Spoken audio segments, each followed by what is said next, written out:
Hello student, welcome to my YouTube channel 10th मस्ती Randhir sir. चलते हैं आज के न्यू चैप्टर्स देखते हैं। दो चैप्टर्स हमने एक चैप्टर्स को फिनिश कर दिया, दो चैप्टर में थोड़ा ध्यान देते हैं। जब भी हम ये चैप्टर एंड करेंगे उसके अंत में ऑब्जेक्टिव का क्यूरीज देंगे, ऑब्जेक्टिव कुछ देंगे जो प्रीवियस ईयर क्वेश्चन उसमें मोस्ट इम्पोर्टेंटली रहेंगे। चलते हैं दो चैप्टर जो है अम्ल क्षार एवं लवण, जिसको इंग्लिश में कहते हैं एसिड बेसेस एंड साल्ट। अम्ल क्षार और लवण के बारे में जानेंगे। यानी अम्ल मतलब खट्टा, क्षार मतलब कड़वा और लवण मतलब नून। ठीक है ना, खट्टा क्षार और नून के बारे में हम लोग जानेंगे। ठीक है, अब चलते हैं एसिड के बारे में जानते हैं। तो एसिड का अर्थ होता है अम्ल। एसिड जो होता है एसिडस से निकला हुआ है, एसिडस शब्द से निकला हुआ है, जिसका अर्थ होता है सोर। सोर माने होता है खट्टा। एसिड एसिडस शब्द से निकला हुआ है जिसका अर्थ होता है सोर। सोर मतलब होता है खट्टा, यानी जो स्वाद में खट्टा रहता है उसे अम्ल कहते हैं। क्या कहते हैं? अम्ल। आर्हेनियस के अनुसार अम्ल की परिभाषा क्या होती है? तो आर्हेनियस के अनुसार अम्ल की परिभाषा, अम्ल वह पदार्थ है जो जल में घुलकर H+ आयन देता है। यानी अम्ल वह पदार्थ है जो जल में घुलकर हाइड्रोजन आयन देता है, उसे क्या कहते हैं? अम्ल कहते हैं। जैसे HCl को जब जल में घुलाया जाता है तो हाइड्रोजन प्लस और क्लोरीन माइनस आयन देगा। ठीक है ना, जब HCl को या H2SO4 को जब जल में घुलाया जाता है तो H2+ चार्ज और SO4 को माइनस चार्ज देता है। ठीक है, अगला बोस्टन लॉरी जो है, आर्हेनियस जो थे एक प्रकार से केमिस्ट थे, उसी तरह बोस्टन लॉरी जो है वो भी केमिस्ट है। बोस्टन लॉरी के अनुसार अम्ल वह पदार्थ है जो जल में घुलकर या ऐसा ही किसी दूसरे पदार्थ को प्रोटॉन देता है। प्रोटॉन का मतलब प्लस चार्ज देता है। यानी दोनों का ही सेम है, सेम क्यूरीज है, लेकिन थोड़ा सा अंतर है। इन्होंने जल में घुलकर हाइड्रोजन आयन दिलवाया और इन्होंने क्या दिया? प्लस आयन दिलवाया। ठीक है, बोस्टन लॉरी ने कहा कि जो ऐसा पदार्थ जो दूसरे पदार्थ को H+ आयन दे देता है, त्याग करता है, उसी को अम्ल कहते हैं। लेकिन जब भस्म पड़ेंगे तो ग्रहण करेगा। यहाँ बोस्टन लॉरी का है कि अम्ल वह पदार्थ है जो किसी दूसरे पदार्थ को प्रोटॉन पहुंचा दे देता है, ज्यादा हो जाता है इसीलिए दे देता है, उसी को क्या कहते हैं?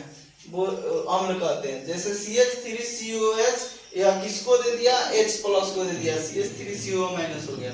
H3O को क्या दिया? H2O दे दिया और H+ बन गया। ठीक है, अगला देखते हैं प्रॉपर्टीज ऑफ एसिड, यानी अम्ल के गुण। अम्ल के गुण क्या होते हैं? तो सबसे पहला जो था हम लोग पढ़े अभी, अम्ल जो होता है स्वाद में खट्टा होता है, पहला प्रॉपर्टी हो गया। दूसरा प्रॉपर्टी हो गया आर्हेनियस के अनुसार कि अम्ल जो होता है हाइड्रोजन प्लस आयन देता है। ठीक है,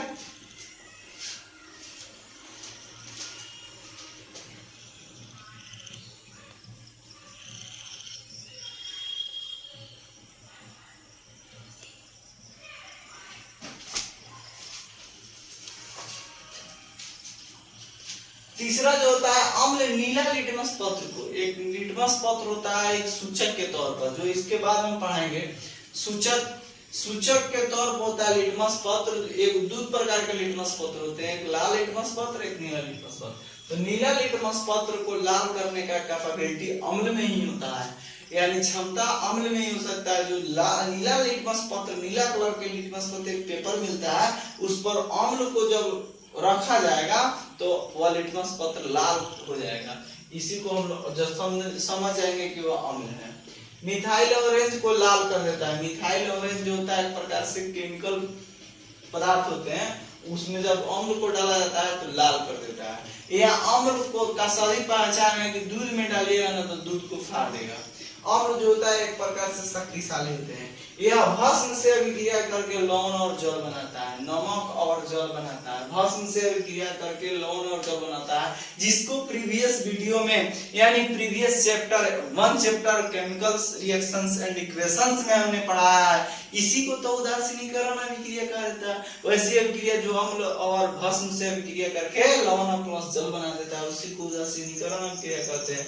तो अम्ल भस्म के साथ अभिक्रिया करके लवण और जल बनाता है। जैसे HCl जो हो गया अम्ल हो गया और NaOH जो हो गया भस्म हो गया, ये दोनों मिलके नमक बनाएंगे और जल बनाएंगे, यानी NaCl और H2O, सोडियम क्लोराइड और जल। धातु से क्रिया करके हाइड्रोजन गैस निकलता है, हाइड्रोजन गैस। धातु से क्रिया करके हाइड्रोजन गैस। सबसे पहला प्रॉपर्टी अम्ल स्वाद में खट्टा होता है, दूसरा वह नीले लिटमस पत्र को लाल कर देता है, तीसरा जो होता है यह जल में घुलकर H+ आयन देता है, चौथा हो गया मिथाइल ऑरेंज को लाल कर देता है, और पांचवा जो हो गया कि भस्म से क्रिया करके लवण और जल दे देता है, ठीक है। और छठा जो हो गया H2 गैस देता है। टाइप्स ऑफ एसिड पांचों को होता है, लेकिन एक एक्स्ट्रा हो गया कि हाँ जल में घुलकर H+ आयन देता है। अम्ल के प्रकार, अम्ल दो प्रकार के होता है, एगो ऑक्सी अम्ल और एगो हाइड्रा अम्ल। तो ऑक्सी अम्ल कहने का मतलब ही समझ में आ रहा है कि ऑक्सी अम्ल का मतलब ऑक्सीजन आएगा। तो वैसा अम्ल जिसमें ऑक्सीजन और हाइड्रोजन दोनों है, वैसा अम्ल जिसमें माने वैसा रासायनिक सूत्र, अम्ल का वैसा रासायनिक सूत्र जिसमें हाइड्रोजन और ऑक्सीजन दोनों है, तो उसे क्या कहते हैं? ऑक्सी अम्ल कहते हैं, ठीक है। जैसे नाइट्रिक अम्ल देखिए ना, HNO3 हाइड्रोजन भी आया ऑक्सीजन भी आया। नाइट्रस अम्ल हाइड्रोजन भी आया ऑक्सीजन भी आया, HNO2 होता है नाइट्रस अम्ल का। फास्फोरिक अम्ल H3PO4 हाइड्रोजन भी आया ऑक्सीजन भी आया। सल्फ्यूरिक अम्ल H2SO4 हाइड्रोजन भी आया ऑक्सीजन भी आया, ठीक है। अब पढ़ते हैं हाइड्रा अम्ल। जिन अम्लों में केवल H ही होते हैं, केवल हाइड्रोजन आएगा, यानी कहने का मतलब अम्ल के सूत्र से भी पहचान सकते हैं, जहां में हाइड्रोजन और ऑक्सीजन दिखाई देते हैं। पहले सूर्य हाइड्रोजन दिखाई देगा, बाद में ऑक्सीजन दिखाई देगा, दोनों एक साथ नहीं, अलग अलग में दिखाएंगे। या H2 दिखाई दे या H दिखाई दे, केवल H2 या H दिखाई दे तो अम्ल कहते हैं। हाइड्रा अम्ल जिन अम्लों में केवल H हो उसे हाइड्रा अम्ल कहते हैं। जैसे हाइड्रोब्रोमिक अम्ल, तो इसमें केवल H आया है, HBr उसका होता है सूत्र। हाइड्रोक्लोरिक अम्ल, हाइड्रोब्रोमिक अम्ल, हाइड्रोआयोडिक अम्ल, ठीक है ना। तो यह HCl हो गया। तो हाइड्रोब्रोमिक अम्ल, हाइड्रोक्लोरिक अम्ल, ठीक है, हाइड्रोआयोडिक अम्ल, ठीक है। तो यही जो होता है हाइड्रोआयोडिक अम्ल का होता है HI केवल होता है, ठीक है। अब पदार्थ और उनमें पाए जाने वाले अम्ल कौन सा हो सकते हैं? तो सबसे पहले सिरका होती है, सिरका। सिरका किसे कहा जाता है? तो गन्ने के रस जो होते हैं सिरका होते हैं। सिरका में एसिटिक अम्ल पाया जाता है। प्रोटीन, प्रोटीन में एमिनो अम्ल, 20 गो एमिनो अम्ल मिलता है तो एक प्रोटीन का निर्माण होता है। विटामिन सी, विटामिन सी में एस्कॉर्बिक एसिड पाया जाता है, ठीक है, जो घाव भरने के लिए अधिकाधिक उपयुक्त माना जाता है, समझे। नेटल, नेटल में हम लोग के गांव के देहात के लोग कवाच कहता है। तो कवाच जो होता है ना, कवाच यह एक प्रकार से मैथोनोइक अम्ल पाया जाता है। जैसे वह त्वचा से चिपकता है ना, त्वचा में जलन पैदा कर देता है। हम इसको बताएंगे कि जहाँ कवाच रहता है, नेटल का पौधा रहता है ना, उसका उपचार वही जने रहता है। या आपको मधुमक्खी काट ली है तो उसका उपचार क्या हो सकता है? बिर्नी काट ली है उसका उपचार तुरंत क्या हो सकता है? चींटी काट लिया उसका उपचार क्या हो सकता है? इसी चैप्टर में हम लोग पढ़ेंगे, ठीक है। अभी नेटल का पौधा में मेथनोइक अम्ल, नींबू या खट्टा फल में यानी सिट्रस फ्रूट्स में, नींबू या सिट्रस खट्टा फल में साइट्रिक अम्ल, सिट्रस साइट्रिक, सिट्रस साइट्रिक, सिरका, सिरका एसिटिक, सी आया तो सी आया, protein amino, vitamin C ascorbic, nettle methanoic. चाय में टैनिक अम्ल, tannic, tea tea tea tea माने चाय, और टी से टैनिक, टी से टैनिक, चाय माने टैनिक अम्ल पाया जाता है। इसी के वजह से हम लोग के अंदर जो होता है आलस नहीं, यानी शरीर में ताजगी आता है। टैनिक अम्ल पीने से हमारे शरीर में, यानी टैनिक अम्ल लेने से शरीर में एक प्रकार से ताजगी आता है, समझे। वसा में एस्ट्यूरिक अम्ल पाया जाता है, एस्ट्यूरिक अम्ल। मधुमक्खी में मेथनोइक अम्ल या फॉर्मिक अम्ल, फॉर्मिक फॉर्मिक फॉर्मिक मधुमक्खी के डंक में, यानी बीज होता है मधुमक्खी, उसके डंक में मेथनोइक अम्ल पाया जाता है। पाचक रस जो हम लोग के खाना पचाता है, भोजन जो करते हैं, तो हम लोग के आमाशय में हाइड्रोक्लोरिक अम्ल आता है, ठीक है ना। हाइड्रोक्लोरिक अम्ल ही हमारे खाना को पचाता है। कोई व्यक्ति जो होता है भोजन करने के पश्चात तुरंत ही क्या कर लेता है? पानी पी लेता है। तो पीना नहीं चाहिए, तुरंत कम से कम 15 मिनट से बाद पी सकते हैं, यानी आधा घंटा 1 घंटा लगभग पी सकते हैं, 40 मिनट मिनिमम, ठीक है। क्यों? क्योंकि खाना के दरमियान जब हम भोजन करते हैं तो भोजन के कण जो हमारे आमाशय में जाते हैं, तो आमाशय के आमाशयिक रस हाइड्रोक्लोरिक अम्ल से वह क्या करते हैं?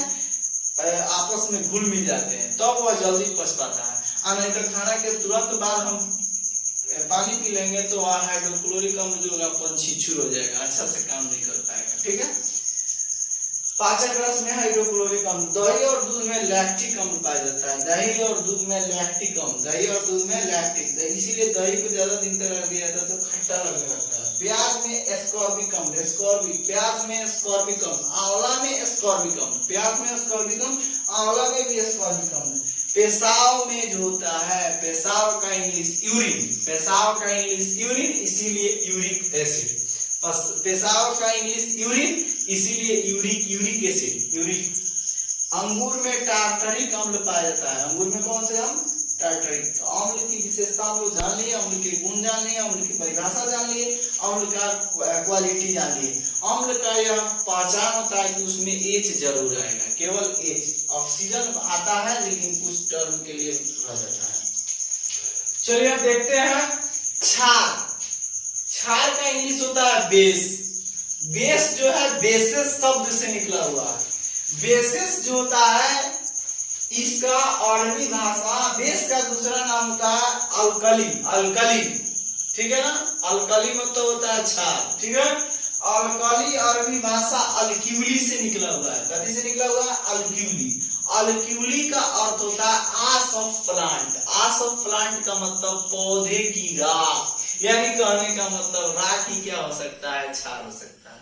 क्षार के कहेगा लोग दो चार को नाम बताइए। अम्ल का तो बहुत से नाम हो सकता है। क्या हो सकता है? अम्ल कहाँ कहाँ पाया जाता है? तो सिरका में पाया जाता है, चाय में पाया जाता है, टमाटर में पाया जाता है, कवास में पाया जाता है, विटामिन सी में पाया जाता है, सेव में पाया जाता है। लेकिन आपसे पूछा जाए कि हाँ क्षार कहाँ पाया जाता है, तो चूना में पाया जाता है, राख में पाया जाता है। सोडा, सोडा भी दो प्रकार के होता है, खावा सोडा, एक धोवन सोडा। ठीक है, साबुन में पाया जाता है, सर्फ में पाया जाता है। सर्फ को ही हिंदी में मार्जक या डिटर्जेंट कहते हैं। तो साबुन को अगर कभी कभी क्या होता है, बचपन में थे तो थोड़ा साबुन चख के देते थे, छाराने लगता था, कड़वा लगता था। आर्हेनियस के अनुसार जो जल में घुलकर OH- आयन देता है उसे क्या कहते हैं? क्षार कहते हैं। जैसे OH का मतलब होता है hydroxide ion, hydroxide, hydroxide ion जो होता है OH का रहता है। जैसे KOH, जहां OH लोकल एक जगह, समझिएगा कि क्षार है। KOH potassium hydroxide, COH2 calcium hydroxide, NH4OH ammonium hydroxide, NaOH sodium hydroxide. Boston Lowry कहे थे उसमें अम्ल में हमने बताया था कि जो दूसरे पदार्थ को क्या कर देता है? प्रोटॉन दे देता है। लेकिन बोस्टन लॉरी कहते हैं क्षार में कि वह पदार्थ जो दूसरे पदार्थ से प्रोटॉन लेता है उसे हम लोग क्षार कहते हैं। जो प्रोटॉन लेगा उसे क्षार कहेंगे, और जो प्रोटॉन दे देगा उसे हम लोग अम्ल कहते हैं। ठीक है, देखिए प्रॉपर्टीज ऑफ बेस यानी क्षार के गुण। क्षार का गुण हम लोग अम्ल के गुण पढ़ लिए। अम्ल क्या है? अम्ल की परिभाषा। क्षार क्या है? क्षार की परिभाषा, क्षार का उदाहरण सब जान लिए। अब अम्ल क्षार का गुण क्या हो सकता है? तो क्षार का गुण जो स्वाद में कड़वा हो, सबसे पहला गुण स्वाद में कड़वा। जो अम्ल का गुण था कि स्वाद में खट्टा, इसका गुण है कि स्वाद में कड़वा हो। और क्षार जो है लाल लिटमस पत्र को क्या कर देता है? नीला कर देता है। लाल लिटमस पत्र को नीला, उसमें जो था अम्ल में नीला लिटमस पत्र को लाल करता था। देखिए आज ठीक बता देते हैं, कभी बहुत ज्यादा ये कंफ्यूजन में रहता है। अम्ल, अम्ल के लास्ट में क्या आया? लौ, तो यहाँ नीला नीला नीला यानी नीला, नीला लिटमस पत्र को जो लाल कर दे। नी से नीला, ला से लाल, नी से नीला, ला से लाल। तो जो नीला लिटमस पत्र को लाल कर देते, इसके अंत में भी ला, इसके अंत में भी ला, लला। यानी अम्ल जो है वह नीला लिटमस पत्र को लाल कर दे, वो अम्ल है। और इसका उल्टा तो बन ही जाएगा। क्षार में लाल लिटमस पत्र को नीला कर दे, उसे क्षार कहते हैं। मिथाइल ऑरेंज को इसमें पीला कर देता है, उसमें था कि लाल कर देता था। और उसमें था कि अम्ल जो था वह भस्म से अभिक्रिया करके लवण और जल बनाता था। लेकिन इसका विपरीत हो जाएगा। यानी अम्ल जो है अब भस्म जो है अम्ल से अभिक्रिया करके लवण प्लस जल बनाएंगे। इसी को तो उदासीनीकरण अभिक्रिया भी कहा जाता है। इसका घोल साबुन के जैसा तीखा होता है, साबुन के जैसा लगता है। इसका पीएच मान 7 से अधिक होता है। 7 से अधिक तो होता है तो क्षार, और 7 से कम होता है तो अम्ल। पीएच के बारे में पढ़ाएंगे हम। यानी 7 से अधिक होता है तो क्षार, 7 से कम होता है तो अम्ल। 7 से अधिक क्षार, 7 से कम अम्ल। ठीक है ना। कुछ क्षार के उदाहरण है। NaOH का मतलब सोडियम हाइड्रोक्साइड, CaO का मतलब होता है कैल्शियम ऑक्साइड, में MgO का मतलब मैग्नीशियम ऑक्साइड, CaOH2 का मतलब कैल्शियम हाइड्रोक्साइड, और MgOH2 का मतलब मैग्नीशियम हाइड्रोक्साइड होता है। KOH का मतलब पोटेशियम हाइड्रोक्साइड, NH4OH का मतलब अमोनियम हाइड्रोक्साइड, LiOH का मतलब लिथियम हाइड्रोक्साइड, AlOH3 का मतलब अल्युमिनियम हाइड्रोक्साइड, ZnOH2 का मतलब होता है जिंक हाइड्रोक्साइड। ठीक है। अगर मेरा वीडियो अच्छा लगे, सबसे पहले एक और बात का नोटिफिकेशन देना चाहता हूँ। जब भी आप बैठे तो कलम कॉपी लेकर बैठें और मेरे हर एक बातों को लिखें, स्क्रीनशॉट करके या अपने से। ठीक है।